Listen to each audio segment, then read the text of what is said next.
மாடுகள் வந்து பார்த்தீங்கன்னா எப்போவுமே சுத்தத்தை ரொம்ப விரும்பும். அதுவும் பசு மாடெல்லாம் ரொம்ப சுத்தத்தை விரும்பும். அதனுடைய சாணத்தில் அது போய் உட்காரவே உட்காராது. அந்த அளவுக்கு சுத்தம் விரும்பிகளாக இருக்கக்கூடியது இந்த மாடுகள்.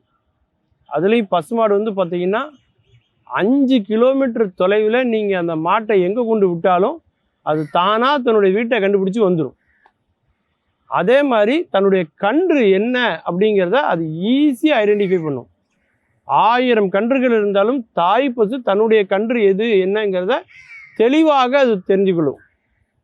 அதனால தான் ஞானசம்பந்தர் பெருமான் குழந்தையா இருக்கும்போது பால் கழும்போது இறைவனே வந்து பால் கொடுத்தாங்க இல்லையா? அந்த தேவியே வந்து பால் கொடுத்தாங்க. என்ன காரணம்னா மனித பிறப்பில் தான் அவங்க அம்மா அப்பானா அண்ட காலாதி சராசரங்கள்லையும் எல்லா பிறப்பிலையும் யார் தாய்னா அம்பிகை தான் தாய்.